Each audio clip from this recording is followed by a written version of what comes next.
Hi friends, അസ്സലാമു അലൈക്കും. എല്ലാവർക്കും ഐഷ സ്ട്രീം വേൾഡിൻ്റെ പുതിയൊരു വീഡിയോയിലേക്ക് സ്വാഗതം.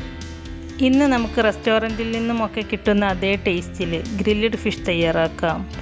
ഓവനും ഗ്രില്ലും ഒന്നുമില്ലാതെ ഫ്രൈ പാനിലാണ് ഇത് ചെയ്തെടുക്കുന്നത്. ഈ രീതിയിൽ ചെയ്യുമ്പോഴും നമുക്ക് ഗ്രില്ലഡ് ഫിഷിൻ്റെ അതേ ടേസ്റ്റ് തന്നെ കിട്ടും. അപ്പോൾ നമുക്കിതെങ്ങനെയാണ് തയ്യാറാക്കിയെടുക്കുന്നത് എന്ന് നോക്കാം. ഗ്രില്ല് ചെയ്യാനായിട്ട് ഞാനിവിടെ 4 തിലാപ്പിയ ഫിഷാണ് എടുത്തിട്ടുള്ളത്. ഈ ഫിഷ് നന്നായി ക്ലീൻ ചെയ്ത് കഴുകി വൃത്തിയാക്കി ഇതുപോലെ വരഞ്ഞെടുത്തിട്ടുണ്ട്. ഇനി നമുക്ക് ഈ ഫിഷ് ഒന്ന് മാരിനേറ്റ് ചെയ്ത് വെക്കാം. മാരിനേഷന് വേണ്ടിയിട്ട് ഞാനിവിടെ കുറച്ച് വെളുത്തുള്ളിയും 1 ടീസ്പൂൺ വലിയ ജീരകവും അതുപോലെ 1 ടീസ്പൂൺ കുരുമുളകും പിന്നെ കുറച്ച് ചെറിയ ഉള്ളിയും കുറച്ച് കറിവേപ്പിലയും 1 തക്കാളിയും 1 ചെറിയ കഷ്ണം ഇഞ്ചിയും 2 പച്ചമുളകും 1 ലെമണും എടുത്തിട്ടുണ്ട്. നമുക്കിതെല്ലാം ഒരു മിക്സിയുടെ ജാറിലേക്ക് ഇട്ട് കൊടുക്കാം. ലെമൺ ജ്യൂസിന് പകരം 1 ടീസ്പൂൺ വിനാഗിരി ചേർത്ത് കൊടുത്താലും മതി. ഇനി നമുക്കിതിലേക്ക് വേണ്ട പൊടികൾ ചേർത്ത് കൊടുക്കാം. 1 ടീസ്പൂൺ മഞ്ഞൾപ്പൊടി, അതുപോലെ 1 ടീസ്പൂൺ മുളക് പൊടിയും. നല്ല കളറിൽ ഗ്രില്ല് ചെയ്തെടുക്കണമെങ്കിൽ കശ്മീരി മുളക് പൊടി ചേർക്കാട്ടോ. ഞാനിവിടെ സാദാ മുളക് പൊടിയാണ് എടുത്തിട്ടുള്ളത്. ഇനി നമ്മൾ ഇതിലേക്ക് സ്പെഷ്യലായിട്ട് 1 ടീസ്പൂൺ അറബിക് മസാല ചേർക്കുന്നുണ്ട്. ഇനി നിങ്ങളുടെ കയ്യിൽ അറബിക് മസാല ഇല്ലെങ്കിൽ കഫ്സ മസാല ചേർത്ത് കൊടുത്താലും മതി. അറബിക് മസാല ചേർത്ത് കൊടുത്ത് ഗ്രില്ല് ചെയ്താൽ നല്ലൊരു ടേസ്റ്റ് ആയിരിക്കും.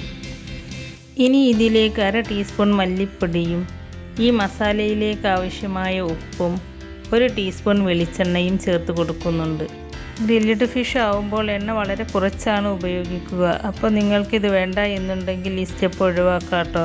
പക്ഷേ വെളിച്ചെണ്ണയുടെ ഒരു ഫ്ലേവറും കൂടി വരുമ്പോൾ നല്ല ടേസ്റ്റ് ആയിരിക്കും. ഇനി ഇതെല്ലാം കൂടി നല്ല പേസ്റ്റ് രൂപത്തിൽ അരച്ചെടുക്കുക. ഇപ്പോൾ ഞാൻ ഇതെല്ലാം നല്ല പേസ്റ്റ് രൂപത്തിൽ അരച്ചെടുത്തിട്ടുണ്ട്. എന്നിട്ട് ഈ അരച്ചെടുത്ത മസാല ഒരു പ്ലേറ്റിലേക്ക് മാറ്റാം. മീനിലേക്ക് തേച്ച് പിടിപ്പിക്കാൻ പാകത്തിന് റെഡിയാക്കിയിട്ടുള്ള ഈ മസാല മീനിൻ്റെ എല്ലാ ഭാഗത്തും എത്തുന്ന രീതിയിൽ തേച്ച് പിടിപ്പിക്കുക. മസാല തേക്കുമ്പോൾ ഇതുപോലെ വരഞ്ഞിട്ടുണ്ടല്ലോ, അതിൻ്റെ ഉൾഭാഗത്ത് മസാല എത്തുന്ന രീതിയിൽ തേച്ച് പിടിപ്പിക്കുക. മസാല മീനിൻ്റെ എല്ലാ ഭാഗത്തും എത്തുമ്പോഴാണ് ഗ്രില്ല് ചെയ്യുമ്പോൾ ടേസ്റ്റ് ഉണ്ടാവുക. മീനിൻ്റെ 2 വശവും നല്ലോണം മസാല പൊതിഞ്ഞിരിക്കുന്ന രൂപത്തിൽ തേച്ച് പിടിപ്പിക്കണം. അതുപോലെ കുറച്ച് മസാല ഇതിൻ്റെ ഉള്ളിലേക്കും ഫില്ല് ചെയ്ത് കൊടുക്കാവുന്നതാണ്. അങ്ങനെ നമ്മൾ എല്ലാ മീനിലും മസാല നന്നായി തേച്ച് പിടിപ്പിച്ചിട്ടുണ്ട്. ഞാനിവിടെ എടുത്ത ഈ മസാല ഈ 4 ഫിഷിലേക്കും കറക്റ്റായിരുന്നു കേട്ടോ. ഇനി ഈ ഫിഷ് 2 മണിക്കൂറെങ്കിലും റെസ്റ്റ് ചെയ്യാൻ വെക്കുക. നിങ്ങൾക്ക് കൂടുതൽ സമയമുണ്ടെങ്കിൽ കൂടുതൽ സമയം വെക്കാട്ടോ. എത്രത്തോളം ഫിഷ് റെസ്റ്റ് ചെയ്യാൻ വെക്കുന്നുവോ അത്രത്തോളം ഫിഷിന് ടേസ്റ്റ് കൂടുകയേ ഉള്ളൂ. 2 മണിക്കൂറിന് ശേഷം നമുക്ക് ഈ ഫിഷ് ഗ്രില്ല് ചെയ്തെടുക്കാം. അതിനായി ഒരു പാൻ അടുപ്പത്ത് വെച്ചിട്ടുണ്ട്. അതിലേക്ക് 1 ടേബിൾ സ്പൂൺ വെളിച്ചെണ്ണ ഒഴിച്ച് കൊടുക്കുക. എന്നിട്ട് പാൻ ഇതുപോലെ ഒന്ന് ചുറ്റിച്ചെടുക്കുക. സാധാരണ നമ്മൾ ഫ്രൈ ചെയ്തെടുക്കുന്ന രീതിയിലല്ല ചെയ്യുന്നത്. ഗ്രില്ലെന്ന് പറയുമ്പോൾ ഇത്തിരി വെളിച്ചെണ്ണയിൽ സാവധാനം കിടന്ന് കറക്റ്റ് കുക്കായിട്ട് വരണം. എണ്ണ ചൂടായിട്ട് വരുമ്പോൾ നമുക്കിതിലേക്ക് ഫിഷ് വെച്ച് കൊടുക്കാം. ഇതിനി ഹൈ ഫ്ലെയിമിലൊന്നും വെക്കരുത് കേട്ടോ. ഹൈ ഫ്ലെയിമിലാവുമ്പോൾ പെട്ടെന്ന് തന്നെ കരിഞ്ഞ് കളറൊക്കെ മാറും. അതുമല്ല ഉള്ളു വെന്ത് കിട്ടുകയുമില്ല. നമുക്കിനി 5 മിനിറ്റ് അടച്ച് വെച്ച് ചെറിയ തീയിൽ കുക്ക് ചെയ്തിട്ടെടുക്കാം. 5 മിനിറ്റിന് ശേഷം നമുക്കിത് കുക്കായിട്ടുണ്ടോ എന്ന് നോക്കാം. മീനിൻ്റെ ഒരു വശം നന്നായിട്ട് കുക്കായി വന്നിട്ടുണ്ട്. ഇനി നമുക്ക് പതുക്കെ മറിച്ചിട്ട് കൊടുക്കാം. മീനായതുകൊണ്ട് വളരെ സൂക്ഷിച്ചിട്ട് വേണം മറിച്ച് കൊടുക്കാനായിട്ട്. ഇങ്ങനെ തന്നെ നമുക്ക് മറ്റേ വശവും അടച്ച് വെച്ച് കുക്ക് ചെയ്തിട്ടെടുക്കാം.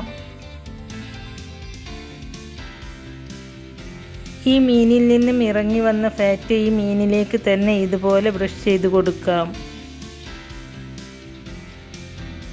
ഈ മീനിൻ്റെ 2 വശവും കുക്കായി വന്നിട്ടുണ്ട്. ഇനി നമുക്ക് പതുക്കെ മറ്റൊരു പാത്രത്തിലേക്ക് മാറ്റാം. ഇനി നമുക്കിതിന് ഒരു സ്മോക്കി ഫ്ലേവർ കൂടി കൊടുക്കാനുള്ളതാണ്. അതുകൊണ്ട് പുക പുറത്ത് പോകാതെ കറക്റ്റായിട്ട് അടച്ചു വെക്കാൻ പറ്റിയ ഒരു പാത്രത്തിലേക്ക് തന്നെ ഫിഷ് എടുത്ത് മാറ്റുക. ഇനി നമുക്ക് ബാക്കിയുള്ള ഫിഷും ഇതുപോലെ ഫ്രൈ ചെയ്തിട്ടെടുക്കാം. പിന്നെ ഞാൻ ഇതിലേക്ക് ഓയിലൊന്നും ചേർത്ത് കൊടുത്തിട്ടില്ല. ആദ്യം ഗ്രില്ല് ചെയ്ത ഫിഷിൽ നിന്നും ഇറങ്ങി വന്ന ഫാറ്റ് തന്നെ ഇതിലുണ്ട്. അതിൽ വെച്ചാണ് ഈ ഫിഷും ഗ്രില്ല് ചെയ്തെടുക്കുന്നത്. ഇനി ഇത് ഓവനിൽ ഗ്രില്ല് ചെയ്യുകയാണെങ്കിൽ ഗ്രില്ലിൻ്റെ ഓപ്ഷൻ സെലക്ട് ചെയ്ത് വെച്ച് കൊടുത്താലും മതി.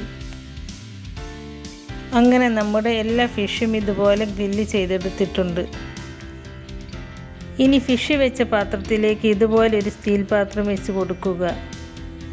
അതിലേക്ക് ഒരു ചാർക്കോൾ കത്തിച്ചതോ അതില്ലെങ്കിൽ ഇതുപോലെ ചിരട്ട കത്തിച്ച കനലോ ഇട്ട് കൊടുക്കുക. ഈ കനലിലേക്ക് കുറച്ച് നെയ്യോ ഓയിലോ ഒഴിച്ചു കൊടുത്തതിന് ശേഷം ഉടൻ തന്നെ അടച്ചു കൊടുക്കുക. പുക പുറത്തേക്ക് പോകാത്ത രീതിയിൽ ഈ മൂടിയുടെ ഓപ്പണായ ഭാഗം ക്ലോസ് ചെയ്ത് വെക്കണം. ഞാനിവിടെ മൈദമാവ് വെച്ചാണ് ക്ലോസ് ചെയ്ത് വെച്ചിട്ടുള്ളത്. ഇതുപോലെ നന്നായിട്ട് പുക വരികയാണെങ്കിൽ ഏകദേശം 15 സെക്കൻഡ് അടച്ചു വെച്ചാൽ മതി. പുക കുറവാണെങ്കിൽ അരമണിക്കൂർ വെക്കുക.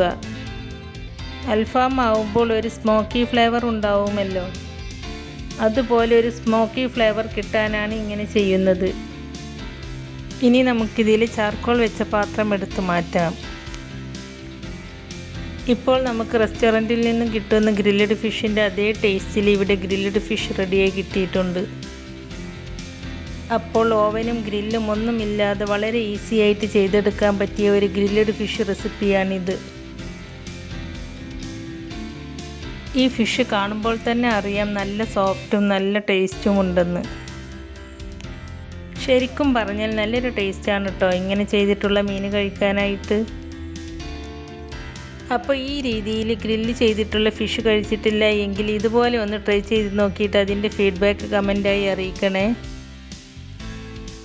അപ്പോൾ നമ്മുടെ ഇന്നത്തെ ഈ റെസിപ്പി നിങ്ങൾക്ക് ഇഷ്ടമായിട്ടുണ്ടെങ്കിൽ ലൈക്ക് ചെയ്യാനും ഫ്രണ്ട്സ് ആൻഡ് ഫാമിലിക്ക് ഷെയർ ചെയ്ത് കൊടുക്കാനും മറക്കരുത്. അതുപോലെ ഐഷാസ് ഡ്രീം വേൾഡ് ആദ്യമായിട്ട് കാണുന്നവരാണെങ്കിൽ ഒന്ന് സബ്സ്ക്രൈബ് ചെയ്തേക്കണേ. കൂടെ കാണുന്ന ബെല്ലൈക്കൺ എനേബിൾ ചെയ്ത് വെക്കാനും മറക്കരുത്.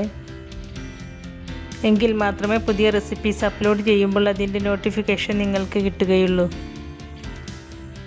ഇൻഷാ അല്ലാഹ് പുതിയ റെസിപ്പീസുമായി വീണ്ടും വരാം. Thank you.